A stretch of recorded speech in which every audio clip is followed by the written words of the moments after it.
झालावाड़ में हुए दर्दनाक स्कूल हादसे ने पूरे प्रदेश को हिलाकर रख दिया। इस हादसे ने न सिर्फ मासूम बच्चों की जिंदगियां छीनी, बल्कि उनके परिवारों को ऐसा जख्म दिया जो शायद कभी नहीं भर पाएगा। इन परिवारों के न्याय की मांग अब एक बड़े आंदोलन का रूप ले चुकी है। इस आंदोलन की अगुवाई कर रहे हैं नरेश मीणा, जिन्होंने न्याय की लड़ाई को और तेज करने के लिए जयपुर स्थित शहीद स्मारक पर पूरे 8 दिन आमरण अनशन किया। 7वें दिन हालात जब बिगड़ने लगे तो लगातार भूखे प्यासे रहने की वजह से नरेश मीणा की तबीयत खराब हो गई। पुलिस प्रशासन ने एहतियाती कदम उठाते हुए उन्हें धरना स्थल से जबरन हटाकर जयपुर के एसएमएस अस्पताल में भर्ती करवा दिया। धरना स्थल पर मौजूद लोगों को निराशा हुई, लेकिन उनका हौसला टूटा नहीं। नरेश मीणा के अस्पताल में भर्ती हो जाने के बावजूद समर्थक बड़ी संख्या में धरना स्थल पर डटे रहे और न्याय की आवाज बुलंद करते रहे। हालांकि नरेश मीणा ने अब आधिकारिक तौर पर अपने सोशल मीडिया अकाउंट से धरना समाप्ति की घोषणा कर दी है। इसी बीच राष्ट्रीय लोकतांत्रिक पार्टी के सुप्रीमो हनुमान बेनीवाल भी जयपुर पहुंचे। अपने समर्थक और पार्टी कार्यकर्ता मनोज मीणा के साथ वे सीधे एसएमएस अस्पताल गए और नरेश मीणा से मुलाकात की। इसी बीच अस्पताल में नरेश की सेहत का हालचाल लेने के बाद बेनीवाल ने मीडिया से बातचीत की, जिसमें उन्होंने सीधा निशाना साधते हुए कहा कि भजन लाल जी, आपकी लॉटरी खुली है, अब भी संभल जाओ। लंबे समय से राजस्थान के हालात देखकर दिल्ली वालों ने मन बना लिया है कि आपकी रवानगी करेंगे, तो रवानगी से पहले कुछ अच्छे काम कर जाओ। आंदोलन है ये, कोई नरेश मीणा का आंदोलन नहीं। राजस्थान के अंदर हर नौजवान, हर किसान, हर दलित, शोषित, पीड़ित ये चाहता है कि आखिर स्कूल जो गिरी थी उसमें जिम्मेदार कौन थे? क्या स्कूल गिर के 13 लाख मुआवजा देगी तीसरी कर ली सरकार ने? उस स्कूल के अंदर जो जर्जर थी वो किसकी परमिशन से चली, वहाँ क्लासेज कैसे लगी? इस मामले को लोकसभा के अंदर हमने मजबूती से बेल के अंदर भी गए थे। आपको पता है, उदयपुर डूंगरपुर बांसवाड़ा के सांसद भी थे, नगीना सांसद, हम लोग गए, हमने लोकसभा की कार्रवाई को रोका, स्थगित कराया। आपने देखा होगा कि पार्लियामेंट के अंदर इन बच्चों को, जो झालावाड़ के अंदर स्कूल की छत गिरने से 6 हमारे ट्राइबल के, एक ओबीसी का बच्चा था, 7 बच्चे चले गए, 20 से ज़्यादा इंजर्ड हुए। हमने कहा कि मैसेज सरकार को देना चाहिए कि 1-1 करोड़ रुपये मुआवजा, उन सब के खिलाफ कार्रवाई, इस प्रकरण की उच्च स्तरीय जांच, चाहे तो सरकार सीबीआई जांच करा दे। आखिर वो कौन से कारण थे कि इतनी बड़ी त्रासदी हो गई, ये हम लोग चाह रहे थे। और नरेश मीणा इन सब मांगों को लेके लंबे समय से शहीद स्मारक पे आमरण अनशन कर रहे थे, धरने पे बैठे, तबीयत खराब हो गई और कल इनको अस्पताल लेके आए।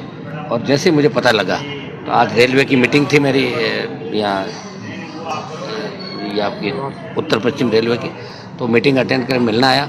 इस आंदोलन में हमने पहले इनको समर्थन दे दिया था और मैं फिर भजनलाल सरकार से मांग करूंगा कि आप इसके अंदर जो परिजनों को कोई आप भीख नहीं दे रहे हो, आपने जो 5 लाख, 8 लाख, 13 लाख देने की बात कर रहे हो, 1-1 बकरी बकरा देने की बात कर रहे हो, ये शोभा नहीं देता। भजनलाल जी, आपकी लॉटरी खुली है, आप अब भी संभल जाओ, क्योंकि लंबे समय तक जिस तरह के हालात राजस्थान में बन रहे हैं, आपसे राजस्थान नहीं संभलेगा। और दिल्ली वालों ने मन बना लिया कि आपकी रवानगी करेंगे, तो रवाना होने से पहले 1-2 काम ऐसे कर दो ताकि दुआएं इन परिवारों की आपको लगे। और इस मामले के अंदर राष्ट्रीय लोकतांत्रिक पार्टी और नागौर सांसद, उसकी पूरी टीम नरेश मीणा के साथ उन पीड़ित परिवारों को न्याय दिलाने को साथ कर। पहले तो मुश्किल भूख हड़ताल के लिए मैंने पहले ही मना किया था। मैंने कहा भूख हड़ताल मत करना। भूख हड़ताल वहाँ की जाती है जब सरकार में समझदार लोग होता है। जहाँ नासमझ लोग बैठे हैं, नासमझ लोगों के सामने भूख हड़ताल करके संकेत नहीं दिया जाता कि भाई हम भूख हड़ताल करें। ये लोग समझते ही नहीं, इनको दूसरे कामों से फुर्सत नहीं। मुख्यमंत्री और इनकी टीम को तो अभी फुर्सत नहीं है पैसों की लूट जो मचा रखी इन्होंने। कब हम चले जाएं, उससे पहले पूरा समेट लें, क्योंकि जाने के बाद वापिस कहीं नहीं आएंगे, वही काम करना पड़ेगा।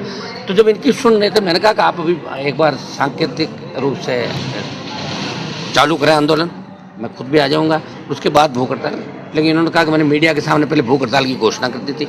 ये भी अपनी जगह सही था, कमिटमेंट था। अभी समझाने की कोशिश नहीं, अभी भी मैंने की, अभी भी मैंने आपकी मानते हैं, अभी भी मैंने कोशिश की, क्योंकि मैंने एक बार 2017-18 में भूख हड़ताल करी, उसमें भैरू सिंह जी सीएम थे। 17 दिन में जयपुर की सेंट्रल जेल में भूखा रहा। मेरे पिताजी को बुलाया भैरू सिंह जी ने, कहा कि तबीयत बहुत खराब हो जाएगी, तो मैंने शर्त रखी कि मिनिस्टरों को जेल में भेजो।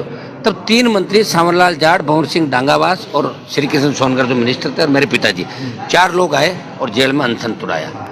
ऐसा है, मैं सरकार के अंदर जहाँ भी बात कर सकता हूँ, इस सरकार में ज़्यादा मेरी बात नहीं होती, जहाँ भी मेरी बात हो सकती है अधिकारी लेवल पे या नेताओं के लेवल पे। और मैं तो जो विपक्षी भूमिका निभा रही कांग्रेस पार्टी से भी मेरा सवाल है, कहाँ गए कांग्रेस के नेता, बताओ मुझे। एक व्यक्ति हो सकता है वो व्यक्तिगत रिश्तों के खातिर आया हो, यूनिवर्सिटी का नेता रहा है, उनको यूनिवर्सिटी से अटैचमेंट है नेताओं से, तो आ जाए। लेकिन कांग्रेस पार्टी को भी ऐसे मामलों में बोलना चाहिए। ये आंदोलन, ये कोई व्यक्तिगत हित के लिए आंदोलन नहीं करें। ये राजस्थान के अंदर जो दुर्घटना घटी स्कूल की, ये पूरे देश के अंदर राजस्थान की बदनामी हुई कि राजस्थान वो प्रांत है जहाँ आज भी जर्जर भवन है, उनकी वजह से बच्चों की इस तरह डेथ हो रही है। तो ये एक तरीके से हत्या थी और इसमें हम इस पूरे प्रकरण की उच्च स्तरीय सीबीआई जांच की डिमांड भी कर रहे हैं। शीघ्र ही हम पार्टी से बात करके इस आंदोलन में अगला कदम क्या होगा वो भी हम उठाएंगे। नरेश को समझाने का मैंने प्रयास किया है, मैं पूरी तरह से इसके साथ हूँ। स्वास्थ्य आदमी के लिए पहला है और मैं कोशिश कर रहा हूँ कि एक बार ये समझे, क्योंकि अब आंदोलन नरेश अकेले का आंदोलन नहीं, राजस्थान के जवानों का आंदोलन है। हम सब भी इस मामले में इसके साथ हैं और परिजनों को हम न्याय दिलाएं। बेनीवाल के इस बयान ने राजनीतिक माहौल को और गर्मा दिया। एक और नरेश मीणा की भूख हड़ताल ने जनमानस को झकझोर कर रख दिया, वहीं दूसरी ओर विपक्षी नेता भी सरकार पर हमलावर होते हुए दिखाई दे रहे हैं। खबर के बारे में अपनी राय हमें कमेंट बॉक्स में लिखें। वीडियो पसंद आया हो तो इसे लाइक करें, शेयर करें और चैनल को सब्सक्राइब करें।